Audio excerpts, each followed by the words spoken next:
L'aquascope de Virel, c'est le paradis des oiseaux, de tous les oiseaux, ceux de passage et ceux de chez nous. C'est l'endroit rêvé pour parler de leur nourrissage pendant l'hiver.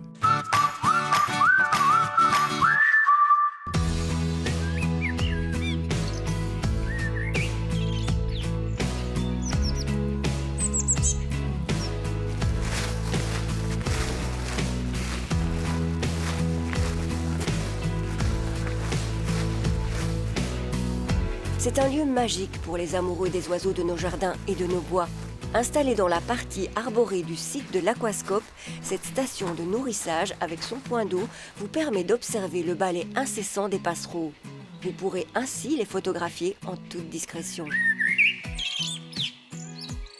Le soignage hivernal, c'est quand même aussi prendre une responsabilité. On va mettre à disposition de la nourriture et de l'eau à des espèces sauvages.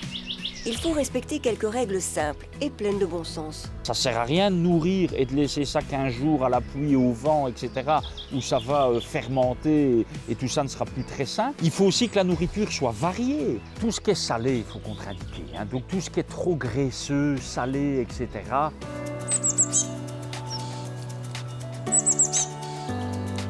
C'est pas parce qu'un animal mange des graines qu'il doit manger la même chose tout le temps. Plus c'est varié, mieux c'est. Autre chose, il doit pouvoir se nourrir en toute sécurité. On pense ici aux chats, animaux opportunistes à l'affût près des zones où on place des graines. Il faut mettre aussi des fois les graines en hauteur pour certains oiseaux, les acrobates. Il faut en mettre aussi au sol. Dans ce cas, pensez à déposer les graines sur une surface que vous pouvez nettoyer régulièrement. Vu qu'ils viennent y manger, ils y font aussi leurs besoins.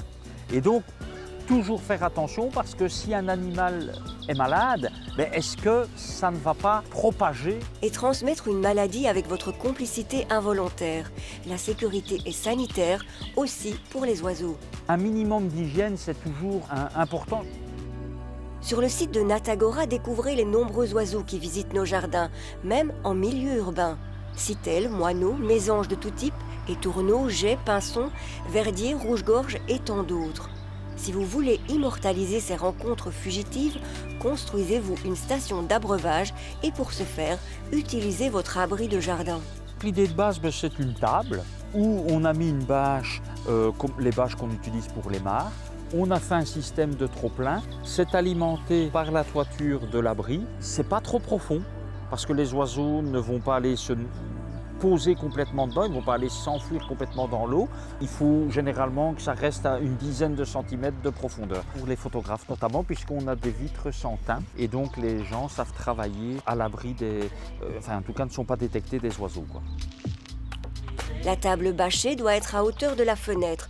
Pour éviter l'achat d'une vitre sans teint, Sébastien a une solution toute simple. Un peu partout, dans des magasins de randonnée, etc., on trouve des filets d'observation avec des trous dedans. Vous mettez ça, c'est tout simple. Décorez le pourtour de l'abreuvoir avec des éléments naturels. Ce sont des branches mortes avec de la mousse. Ici, un carex, diverses plantes des marais, etc. Et donc, l'objectif est que les oiseaux puissent s'y poser. Les gens font une petite table toute simple en mettant une bâche et puis progressivement ils améliorent ou ils changent de manière saisonnière ou autre parce qu'à un moment ils disent tiens maintenant j'aimerais avoir plutôt tel décor ou autre. Mais c'est très très facile à changer, quoi. On a toujours quelques branches qu'on coupe qu'on n'utilise pas. Eh bien, prenons l'habitude de les stocker au même endroit, à la pluie et au vent. La mousse va venir dessus, les champignons, etc. Il y a des insectes qui vont venir pondre sous l'écorce et les oiseaux ne vont pas se priver, tout en allant récolter les graines que vous avez mis à leur attention, et bien de temps en temps de prélever un insecte ou l'autre. Enfin, le jardin idéal pour les oiseaux, c'est un jardin riche en diversité.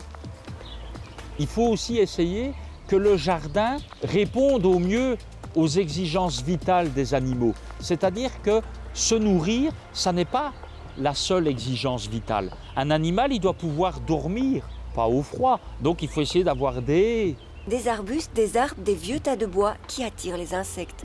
Ce que je veux dire, c'est que le jardin, c'est bien d'apporter de la nourriture, mais la nourriture ne doit être qu'un élément. Un jardin oiseau admis, ça n'est pas qu'un sac avec des graines.